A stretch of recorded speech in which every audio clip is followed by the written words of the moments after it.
도연은 아버지 죽음 후 막대한 유산을 물려받습니다. 단 조건은 모든 자식과 배우자가 한 지붕 아래 1년을 살아야 한다.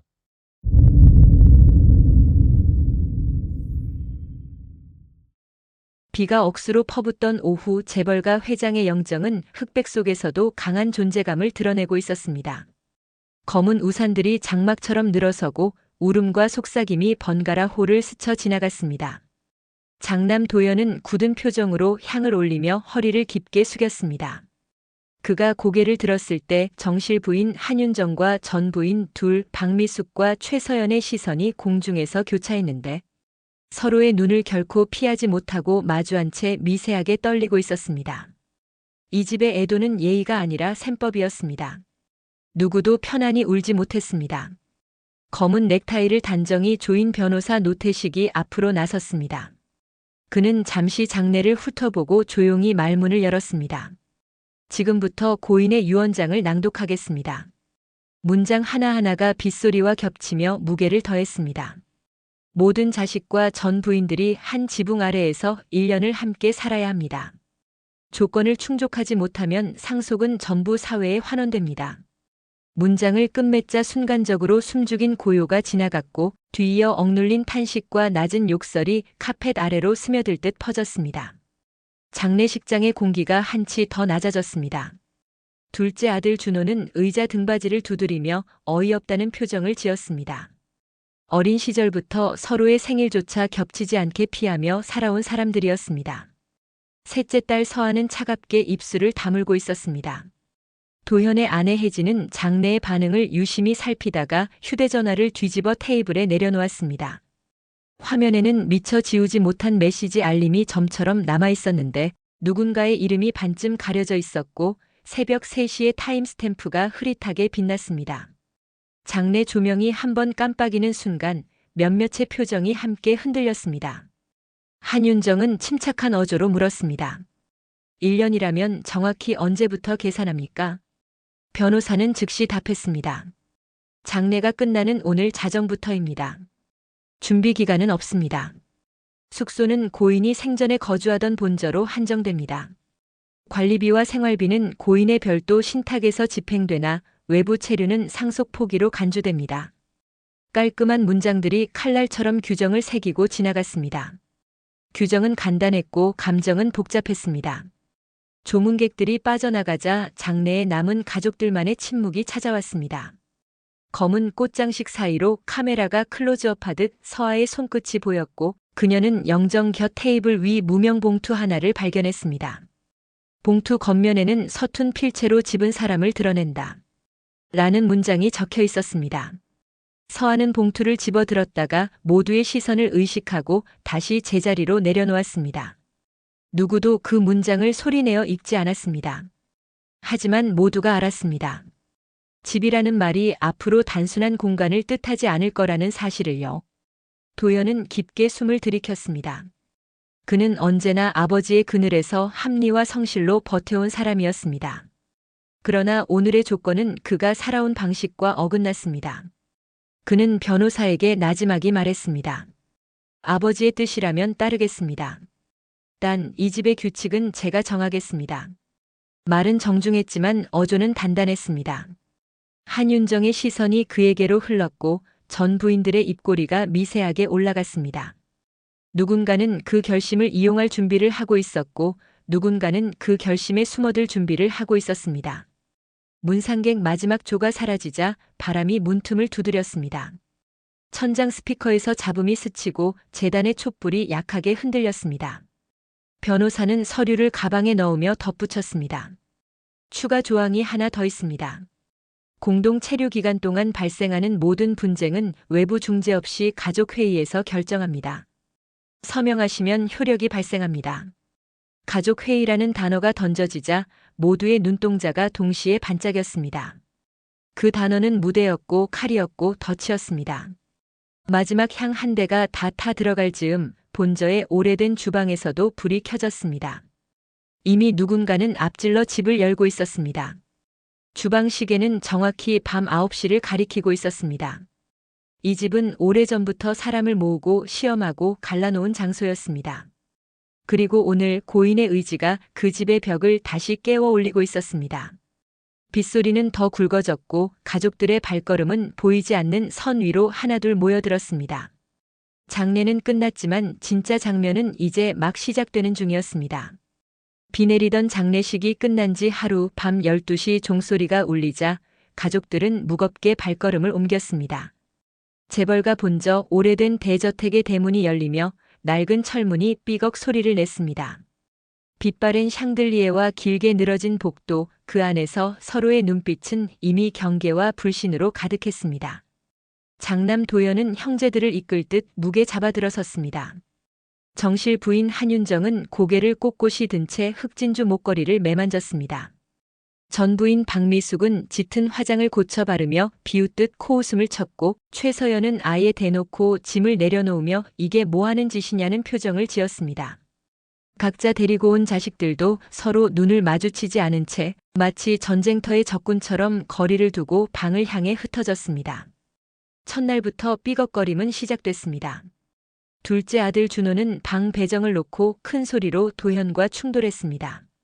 왜 늘 형이 제일 좋은 방이냐고. 그의 목소리가 복도에 울렸습니다. 도현은 억눌린 인내를 쥐어짜듯 대답했습니다. 아버지 뜻을 지키려면 최소한의 질서는 필요하다. 하지만 말끝은 떨렸고 윤정은 그 틈새를 놓치지 않고 냉소적인 미소를 흘렸습니다. 거실에 모인 며느리 혜진은 노트북을 켜놓고 무언가 급히 메모를 남겼습니다. 모니터 화면에 비친 채팅창에는 알 수 없는 이니셜과 대화가 오갔습니다. 오늘 자정부터 시작. 준비됐어? 라는 글귀가 잠깐 스쳐 지나갔습니다.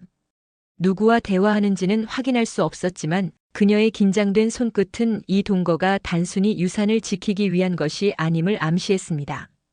한편 셋째 딸 서하는 집 안 곳곳을 탐색하다 낡은 서재의 서랍에서 작은 쪽지를 발견했습니다. 쪽지엔 붉은 잉크로 이렇게 쓰여 있었습니다.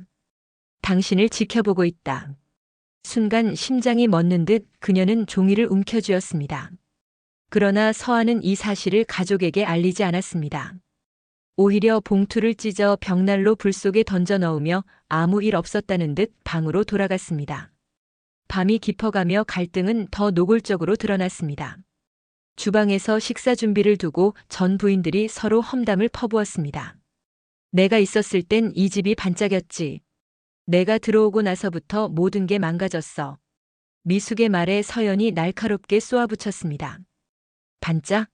웃기지 마. 내가 빼돌린 돈 얘기 꺼낼까? 주방 칼날이 번뜩이며 공기가 싸늘해졌습니다.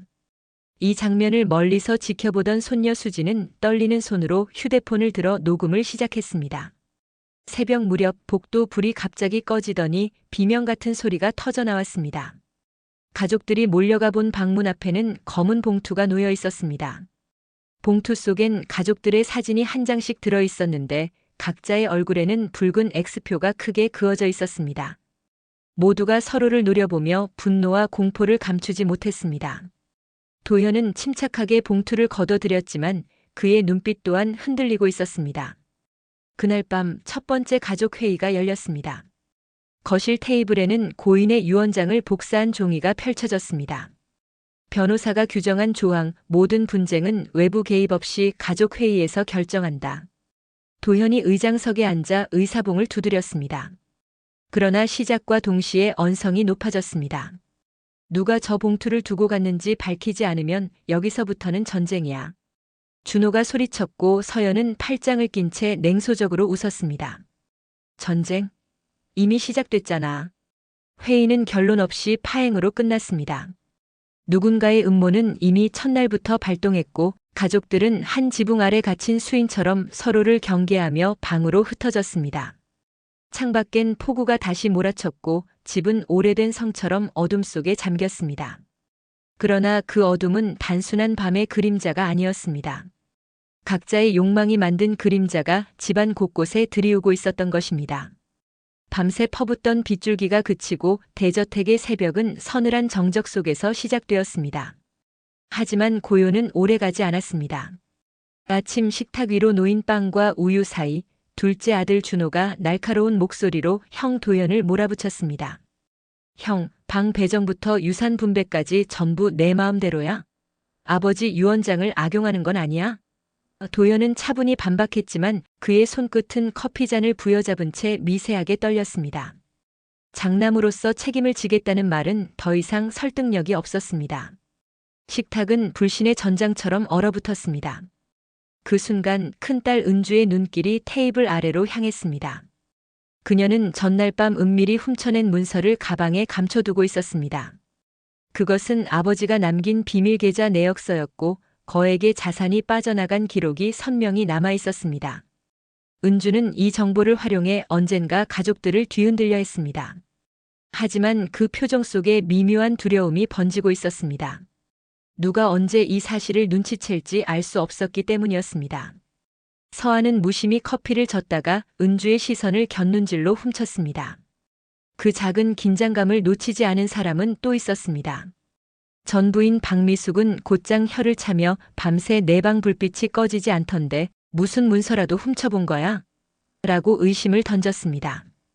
은주는 당황을 감추려 억지 미소를 지었지만 이미 방 안의 공기는 날카로운 칼날처럼 서늘해졌습니다. 불신의 씨앗은 거기서 멈추지 않았습니다. 집안 금고에서 보관 중이던 일부 서류가 사라졌다는 사실이 곧 드러났습니다. 관리인이 열쇠를 분명 장남에게만 맡겼다고 말했지만 실제로 금고 자물쇠는 억지로 열렸다가 다시 잠긴 흔적이 남아 있었습니다. 모두가 도현을 향해 눈초리를 보냈습니다. 그는 억울하다는 듯 고개를 저었으나 혜진의 눈빛마저 그를 의심하고 있었습니다. 아내조차 믿어주지 않는 순간 도현의 얼굴에 그늘이 드리웠습니다. 거실에 모인 가족들은 일제히 서로를 가리켰습니다. 내가 꾸민 짓 아니냐? 아니면 내 마누라일 수도 있겠지. 혀를 차며 날아드는 비난 속 혜진은 담담히 커피잔을 내려놓고 자리에서 일어났습니다. 전부 의심만 하고 있네요. 진짜 범인은 이 자리에 앉아 있는지도 모르는데. 그녀의 말은 단순한 변명 같았지만 동시에 누군가를 겨냥한 도발처럼 들렸습니다. 순간 모두의 시선이 그녀를 따라가며 더욱 뒤틀렸습니다. 그 시각 2층 복도에서는 손녀 수진이 몰래 스마트폰을 들고 있었습니다. 녹화된 영상 속에는 전날 밤 서아가 벽난로에 무언가를 태우는 장면이 담겨 있었습니다. 수진은 화면을 바라보다가 입술을 깨물었습니다. 그 장면을 공개하면 서아를 궁지에 몰 수 있었지만 동시에 집안의 불씨를 걷잡을 수 없이 키우는 일이 될 것입니다. 갈등과 욕망이 뒤엉킨 선택은 그녀의 어린 눈에도 무거운 짐이었습니다. 밤이 깊어지기 전 은주는 혼자 방에 들어와 문서를 다시 펼쳤습니다. 그러나 이번엔 계좌 내역서 한 장이 사라져 있었습니다. 놀라 허둥대는 순간 창문 틈새로 낯선 그림자가 스쳐 지나갔습니다. 은주는 숨이 막히듯 창문을 닫으며 두려움에 몸을 떨었습니다. 누군가 내 방에 들어왔어. 그 목소리는 공허하게 방 안에 맴돌았습니다. 이윽고 열린 가족회의 자리. 도현은 서류 도난 사건을 공식적으로 언급하며 모두에게 경고했습니다. 우리가 서로를 믿지 못한다면 이 집은 지옥이 됩니다. 단 하루도 버틸 수 없을 겁니다. 하지만 그의 말이 끝나기도 전에 준호가 탁자를 내리쳤습니다. 이미 지옥이잖아. 형이 계좌 돈 빼돌린 거 다들 모를 줄 알아? 날카로운 고발이 터져나왔고 방 안의 공기가 무너져 내리듯 흔들렸습니다. 순간 어둠 속에서 불쑥 터진 전력 차단. 거실 불빛이 꺼지며 칠흑 같은 어둠이 덮쳤습니다. 가족들의 비명이 얽히는 그 순간 누군가의 발자국이 계단을 뛰어 올라가는 소리가 또렷이 울렸습니다. 그리고 다시 불이 켜졌을 때 테이블 위엔 새로운 봉투 하나가 올려져 있었습니다. 첫 희생자는 이미 정해졌다. 붉은 글씨가 선명하게 새겨져 있었습니다. 폭풍 같은 밤이 지나고 집안은 아침 햇살에도 어둠을 지우지 못했습니다. 전력 차단 사건과 붉은 글씨가 담긴 봉투는 모두의 신경을 곤두세우게 했습니다. 식탁 위의 접시는 손도 대지 않은 채 식어 있었고 가족들은 서로를 향한 눈초리만으로도 피를 흘릴 듯 날카로웠습니다. 그날 정오 가장 먼저 불안이 드러난 건 셋째 딸 서아였습니다. 평소 말이 없던 그녀는 방에서 보이지 않았습니다. 누군가 처음 이상함을 느낀 건 가정부였는데 서아의 방문이 굳게 잠겨 있었고 여러 번 두드려도 인기척이 없었습니다. 결국 문을 부수고 들어간 순간 방은 비어 있었습니다. 책상 위엔 반쯤 접힌 종이와 피 묻은 스카프 하나가 놓여 있었습니다. 피 스카프가 공개되자 거실은 아수라장이 되었습니다. 누군가 서아를 해쳤어.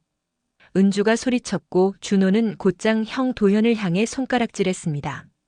계좌건으로 내가 형을 몰아붙였으니 서아를 희생양으로 만든 거 아니야? 그의 분노는 목청을 찢듯 울려 퍼졌습니다. 그러나 도현은 굳게 고개를 저으며 말도 안 되는 억지야. 누군가 우리 모두를 이간질시키고 있어. 라고 단호히 대답했습니다. 하지만 그의 눈빛 깊은 곳에서 흔들림은 감춰지지 않았습니다. 그때 혜진의 스마트폰에서 알림음이 울렸습니다. 모두의 시선이 그녀에게 쏠렸고 혜진은 순간적으로 당황해 화면을 가렸습니다. 준호는 다가가 휴대폰을 빼앗으려 했고 몸싸움이 일어나며 소파가 뒤집혔습니다. 결국 휴대폰 화면에 뜬 메시지 한 줄이 모두에게 공개되었습니다. 계획은 순조롭습니다. 다음 단계로 넘어갑니다. 발신자는 알 수 없는 익명 계정이었습니다. 순간 방안 공기는 얼음처럼 굳어졌습니다. 혜진은 눈을 크게 뜨고 고개를 저었습니다. 오해예요. 저랑은 아무 상관없어요. 협박당하고 있었을 뿐이에요. 그녀의 해명은 절박했지만 가족들의 눈길은 이미 의심으로 얼룩져 있었습니다. 특히 은주는 이를 악물고 다가와 내가 서아를 없앤 거지. 라며 날카롭게 몰아세웠습니다. 혜진은 울먹이며 부정했지만 이미 진실은 믿는 자가 없는 법이었습니다. 그날 저녁 다시 열린 가족회의. 도현은 차가운 목소리로 선언했습니다. 서아가 돌아올 때까지 집을 벗어나는 자는 상속권을 포기하는 걸로 간주하겠습니다. 그의 말은 아버지의 유언장을 핑계 삼은 독단 같았고 방안은 곧 폭발 직전의 긴장으로 부풀어 올랐습니다. 그때 손녀 수진이 떨리는 목소리로 말했습니다. 어젯밤에 찍은 영상이 있어요. 그녀가 휴대폰을 꺼내 재생 버튼을 누르자 화면 속에는 희미하게 잡힌 장면이 나타났습니다. 어둠 속 복도를 누군가가 급히 걸어가며 그 손에는 분명히 피 묻은 스카프가 들려 있었습니다. 화면의 실루엣은 장남 도현과 닮아 있었습니다. 순간 방안은 폭발하듯 술렁였습니다. 도현은 자리에서 벌떡 일어서며 외쳤습니다. 그건 조작된 영상이야. 나를 함정에 빠뜨리려는 거라고. 하지만 이미 분위기는 기울고 있었습니다. 은주와 준호 심지어 그의 어머니 윤정까지 눈길을 돌렸습니다. 설마 내가? 윤정의 낮은 목소리는 비수처럼 도현의 가슴을 파고들었습니다. 그 순간 벽난로 위에 놓인 오래된 시계가 댕댕 소리를 내며 7시를 알렸습니다. 동시에 복도 창문이 바람에 열리며 서류 몇 장이 날아들었습니다.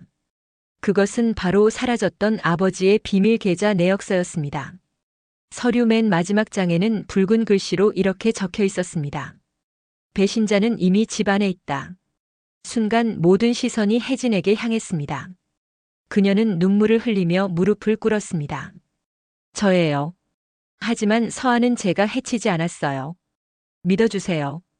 그러나 그 고백은 새로운 증거와 맞물려 오히려 배신의 증거처럼 들렸습니다. 그날 밤 경찰차의 불빛이 대문 앞을 스쳤습니다. 누군가 몰래 신고를 한 것이 분명했습니다. 하지만 경찰이 들어오기 전 도현은 이미 수갑을 차고 있었습니다. 가족들은 침묵 속에 서로를 바라보았습니다. 누가 진짜 범인인지 서아는 살아있는지 그 누구도 확신할 수 없었습니다. 폭우가 다시 내리기 시작했습니다. 집은 거대한 감옥처럼 빗줄기에 둘러싸였고 가족들의 마음은 더 깊은 불신의 수렁으로 빠져들었습니다. 그리고 창문 너머 낯선 그림자가 웃음을 머금고 지켜보고 있었습니다. 밤새 번개가 쪼개듯 대지를 흔들던 비가 멎고 대저택은 숨을 죽인 듯 고요에 잠겨 있었습니다. 그러나 그 정적은 결코 평화가 아니었습니다. 도현이 수갑을 찬 채 경찰차에 실려 나간 뒤 남은 가족들의 마음은 한층 더 산산조각이 나 있었습니다. 거실의 시계 초침 소리마저 날카로운 비명처럼 들렸습니다. 그날 저녁 무거운 침묵을 깬 건 술잔이었습니다. 둘째 준호가 위스키 병을 들이켜며 쓰라린 웃음을 흘렸습니다. 아버지, 참으로 잔인한 분이셨네. 죽어서도 우리를 이렇게 찢어놓다니. 그의 술 기운 어린 목소리는 방 안의 분노를 다시 끌어올렸습니다. 전부인 박미숙은 그 말을 받아 고개를 끄덕이며 긴 한숨 끝에 돌연 폭탄 같은 고백을 터뜨렸습니다. 사실 도현이는 친자가 아니야. 순간 공기가 얼어붙었습니다. 은주는 술잔을 놓치며 깨뜨렸고 혜진은 얼굴이 하얗게 질려 고개를 들지 못했습니다. 심지어 준호마저도 취기가 사라진 듯 멍하니 그녀를 바라봤습니다. 미숙은 떨리는 손으로 머리카락을 쓸어 올리며 말을 이었습니다. 아버지는 오래전부터 알고 있었지. 하지만 도현을 내 자식처럼 키우겠다며 윤정에게 맡겼어. 그래야 가문 체면이 서니까. 윤정의 눈빛이 흔들렸습니다. 늘 차갑고 완고하던 그녀의 얼굴에 처음으로 균열이 드러났습니다. 그 말 함부로 하지 마. 아이는 내 아들이다. 나의 피는 아니지만 내 심장을 갈아 넣어 키운 아이야. 목소리는 단호했으나 눈가엔 흐르지 않는 눈물이 맺혔습니다. 이때 은주가 울먹이며 자리에서 일어섰습니다. 그럼 우리는 도대체 뭔데요? 평생 아버지의 그림자에 짓눌려 살았는데 형이 친자가 아니라니 결국 아버지는 우리 모두를 이용한 거잖아요. 그녀의 눈물은 억울함과 분노가 뒤섞인 증언처럼 흘렀습니다. 분위기는 점점 파국으로 치달았습니다. 준호는 테이블을 주먹으로 내리치며 소리쳤습니다. 결국 모든 게 가짜였어. 형도 유산도 가족도 전부 거짓이었어. 그의 분노는 혜진에게까지 뻗쳤습니다. 그리고 너 혜진. 내가 도현을 배신하고 누군가와 내통하는 거 다 봤어. 내가 이 집을 무너뜨리고 있어. 혜진은 울음을 터뜨리며 무릎을 꿇었습니다. 맞아요. 전 약점을 잡혔어요. 어떤 사람에게서 매일 지시가 내려왔고 어쩔 수 없이 움직였어요. 하지만 서한은 제가 해치지 않았어요. 제발 믿어주세요. 그러나 아무도 그녀를 온전히 믿지 못했습니다. 그때 거실 불빛이 흔들리며 벽난로 위에서 봉투 하나가 떨어졌습니다. 봉투 속엔 도현의 출생과 관련된 병원 기록이 들어있었고 그 아래엔 또렷한 문장이 쓰여 있었습니다. 거짓은 언젠가 피보다 진하다. 서류를 읽은 순간 모두의 시선은 한순간 윤정에게 꽂혔습니다. 윤정은 차갑게 웃었습니다. 그래, 맞아. 나는 알고 있었어. 하지만 그게 어쨌다는 거니? 내가 키워낸 건 도현이야. 그 아이는 내 아들이야. 혈연 따위가 뭐가 중요해? 그녀의 목소리는 흔들리지 않았지만 손끝은 잔을 부서뜨릴 만큼 떨리고 있었습니다. 그 순간 2층 계단에서 발소리가 들렸습니다. 모두가 고개를 돌린 찰나 창문이 바람에 열리며 희미한 목소리가 스쳤습니다. 거짓 속에 진실이 있다, 마치 서아의 목소리 같기도 했습니다. 그러나 모습을 확인하기도 전에 창문은 다시 쾅 닫혔습니다. 모두가 숨죽인 순간 준호가 다시 입을 열었습니다. 형이 친자가 아니라면 상속 조건도 무효야. 이 모든 싸움은 처음부터 의미가 없었어. 그러나 그의 말은 곧 다시 번져가는 싸움의 불씨가 되었습니다. 미숙은 준호의 말에 맞장구 쳤고 은주는 눈물 속에서도 이를 갈며 나는 끝까지 싸울 거야. 라고 선언했습니다. 밤은 깊어갔고 집안에 숨겨진 진실은 하나씩 드러났습니다. 그러나 드러날수록 가족들은 더 멀어졌습니다. 고백은 화해의 시작이 아니라 새로운 파국의 문을 여는 열쇠였던 것입니다. 장남 도현이 수갑을 찬 채 경찰에 끌려간 후 집은 더 깊은 불신과 공포 속에 잠겨 있었습니다. 그러나 고요는 오래가지 않았습니다. 다음 날 아침 거실의 벽난로 위에 작은 USB 하나가 올려져 있었습니다. 누구도 올려둔 기억이 없었습니다. 수진이 노트북에 연결한 순간 화면에는 서아의 마지막 모습이 재생되었습니다. 흑백 영상 속 서아는 복도를 걸어가고 있었고 그의 뒤에는 분명 누군가가 그림자처럼 따라붙고 있었습니다. 그러나 얼굴은 어둠에 가려 보이지 않았습니다. 마지막 장면, 서아가 비명을 지르는 듯 입을 벌린 순간 화면이 꺼졌습니다. 그 불길한 정적은 거실의 모두를 침묵에 빠뜨렸습니다. 은주는 떨리는 목소리로 중얼거렸습니다. 이건 누가 찍은 거지? 순간 준호가 자리에서 벌떡 일어나 도현을 의심했습니다. 형이잖아. 결국 형이 서아를 하지만 곧 윤정이 나지막이 끼어들었습니다. 아니야. 이건 누군가가 꾸며낸 거야. 우리 모두를 하나씩 무너뜨리려는 함정이야. 그녀의 목소리는 단호했지만 눈빛은 불안하게 흔들렸습니다. 그때 창문 너머에서 경찰차 불빛이 다시 번졌습니다. 그러나 이번엔 경찰이 집 안으로 들어오지 않았습니다. 마치 누군가 그들을 막은 듯 대문 앞에서만 서성이다 이내 돌아갔습니다. 혜진은 입술을 깨물며 속삭였습니다. 누군가 경찰조차 통제하고 있어요. 이 집 안에서. 그날 밤 다시 가족 회의가 소집되었습니다. 테이블 중앙에는 USB와 붉은 글씨의 쪽지가 함께 놓였습니다. 쪽지에는 이렇게 적혀 있었습니다. 첫 번째 희생자는 이미 지나갔다. 다음은 누가 될까? 모두의 얼굴이 창백해졌습니다. 준호는 잔뜩 격앙된 채로 소리쳤습니다. 더는 못 참아. 난 이 집을 나가겠어. 그러나 변호사 노태식이 차갑게 잘라 말했습니다. 상속권을 포기하시겠다면 나가셔도 됩니다. 하지만 기억하세요. 고인의 유언장은 절대적입니다. 준호의 분노는 더 거세졌지만 그의 발은 문턱을 넘지 못했습니다. 욕망이 그를 집안에 묶어두고 있었습니다. 그날 새벽 수지는 잠에서 깨어 화장실로 향하다가 2층 서재에서 희미한 불빛을 보았습니다. 문틈 사이로 비친 건 미숙이 몰래 금고를 열고 있는 장면이었습니다. 수지는 놀라 손을 입에 틀어막았습니다. 미숙의 손엔 분명히 계좌 문서의 일부가 쥐어져 있었습니다. 그러나 그 순간 발소리가 다가왔고 수지는 황급히 계단 밑으로 몸을 숨겼습니다. 복도 끝에서 누군가가 낮게 웃는 소리가 들렸습니다. 아침이 밝자 금고 안의 문서 일부가 다시 사라진 게 확인되었습니다. 그러나 범인을 지목할 증거는 없었습니다. 도현 대신 혜진이 집중 포화를 맞았습니다.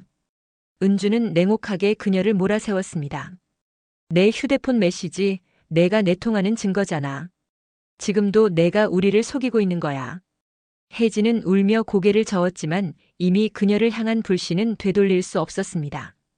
그때 갑자기 집안의 CCTV 화면이 켜졌습니다. 거실 모니터에 자동으로 영상이 송출되더니 화면 속에는 전날 밤 누군가 서하의 방을 나오는 장면이 잡혀 있었습니다. 흐릿했지만 그 실루엣은 분명 은주와 닮아 있었습니다. 모두가 경악하며 은주를 노려보았습니다. 은주는 절규했습니다. 아니야. 난 아니야. 누군가 조작한 거라고. 그러나 이미 방 안은 의심의 함정에 빠졌습니다. 그 순간 지하실에서 쾅 하는 굉음이 들려왔습니다. 모두가 달려 내려갔을 때 문 앞에는 다시 봉투 하나가 놓여 있었습니다. 봉투 속에는 짧은 문장 하나. 진짜 범인은 웃고 있다. 집은 완전히 공포의 무대로 바뀌었습니다. 누구도 믿을 수 없었고 누구도 벗어날 수 없었습니다. 고인의 유언장은 가족들을 묶어두는 족쇄가 되었고 그 족쇄는 이제 피로 물들 준비를 하고 있었습니다. 새벽 안개가 대저택을 감싸고 있었습니다. 전날 밤 지하실 앞에서 발견된 봉투의 글귀, 진짜 범인은 웃고 있다. 그 문장은 가족들 각자의 머릿속에서 지독한 메아리처럼 울렸습니다. 서로를 믿을 수 없는 상황, 하지만 집을 떠나지 못하는 욕망이 모두를 이 자리에 묶어두고 있었습니다. 그날 아침 손녀 수지는 우연히 오래된 서재에서 한 권의 낡은 일기장을 발견했습니다. 표지에는 희미하게 아버지의 이니셜이 적혀 있었습니다. 떨리는 손으로 책장을 넘기자 죽은 회장의 필체로 쓰인 기록들이 가득했습니다. 거기엔 충격적인 문장이 남겨져 있었습니다. 내 유산은 단순히 재산이 아니다. 이 집안이 얼마나 추악해졌는지 드러내는 마지막 시험이다. 서로를 파괴한 자는 결국 내 것이 될 수 없다. 수지는 얼어붙은 손으로 일기장을 가슴에 꼭 끌어안았습니다. 그러나 혼자 읽기엔 너무 무거운 진실이었습니다. 그녀는 거실로 내려가 가족들에게 일기장을 내밀었습니다. 윤정이 떨리는 손으로 첫 장을 펼쳐 읽어나가자 모두의 표정이 순식간에 바뀌었습니다. 아버지가 생전에 남긴 계획은 단순한 상속 조건이 아니라 가족을 시험하기 위한 장치였던 것입니다. 시험이라니 은주가 차가운 웃음을 흘리며 중얼거렸습니다. 그럼 지금 우리가 겪는 이 혼란까지도 아버지의 계산 속이었다는 거야? 그녀의 목소리는 분노와 체념이 뒤섞인 울림이었습니다. 준호는 이를 악물며 고개를 떨구었습니다. 우리 모두 인형이었어. 죽은 아버지 소나귀에서 놀아난 거라고. 그러나 일기장은 단순한 고백으로 끝나지 않았습니다.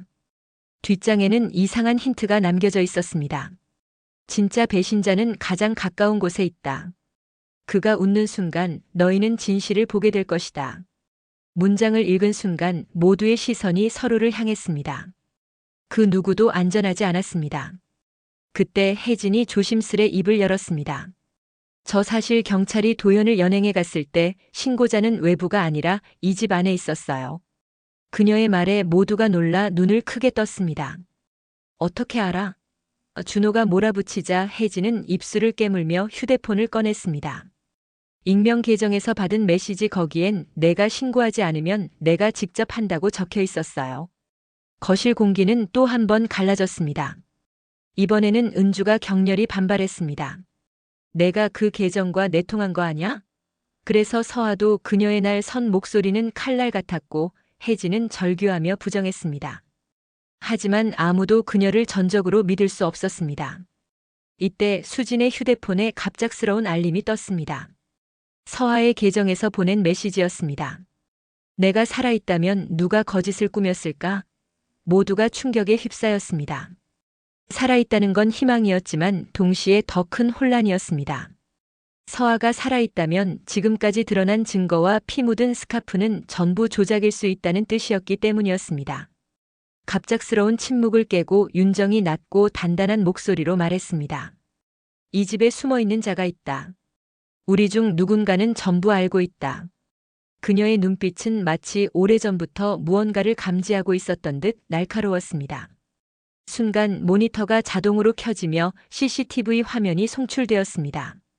화면 속 거실에는 전날 밤의 장면이 반복되고 있었는데 이번엔 편집되지 않은 원본이었습니다.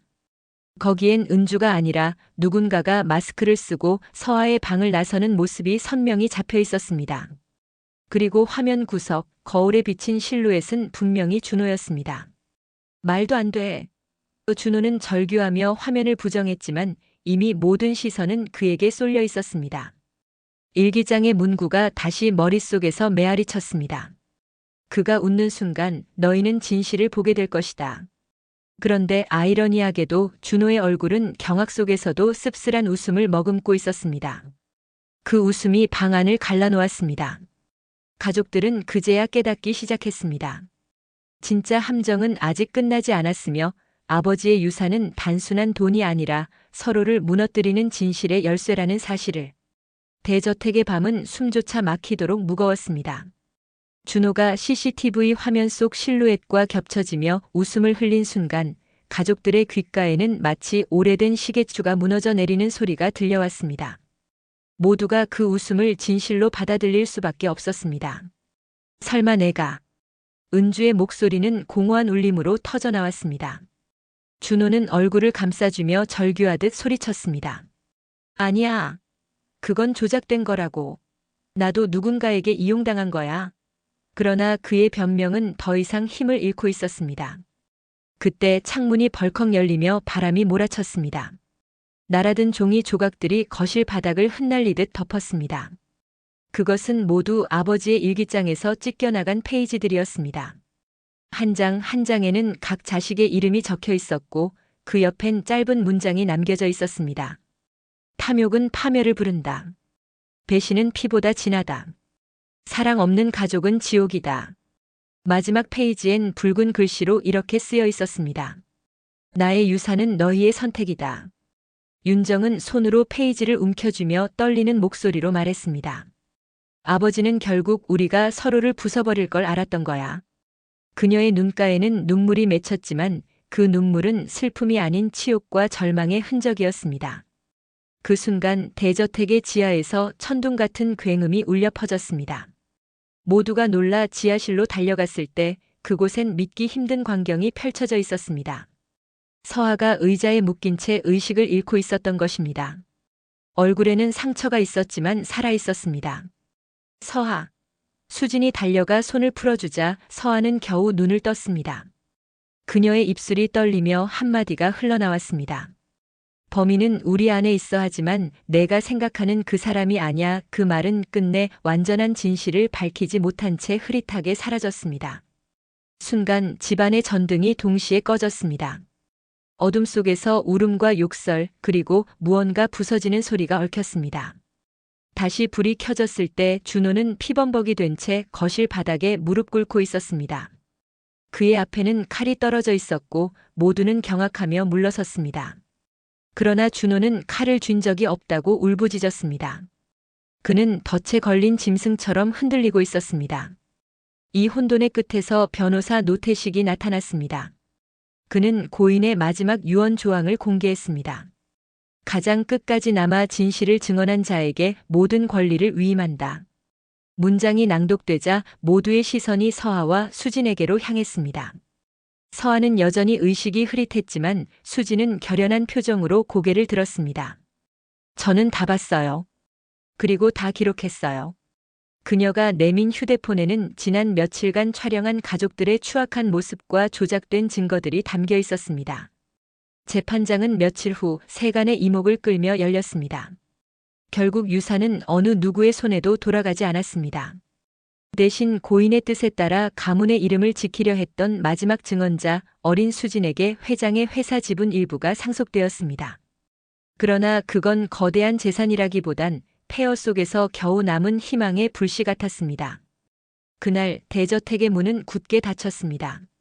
서로를 증오하며 떠난 가족들은 각자의 길에서 몰락해 갔습니다. 준호는 누명을 벗지 못한 채 그림자처럼 살아야 했고 은주는 재산을 쫓다 모든 신뢰를 잃었습니다. 윤정은 차갑게 무너져 홀로 남았고 혜진은 더 이상 이 집에 발을 들이지 못했습니다. 마지막 장면, 비 내린 저녁. 대저택의 정원에 서 있는 수진의 뒷모습이 보였습니다. 그녀는 차갑지만 단단한 목소리로 속삭였습니다. 결국 남은 건 피도 돈도 아니었어. 진실을 지킬 용기뿐이었지. 카메라는 천천히 뒤로 물러나며 텅 빈 저택과 꺼져버린 불빛을 비췄습니다. 그리고 화면은 어둠 속으로 사라졌습니다.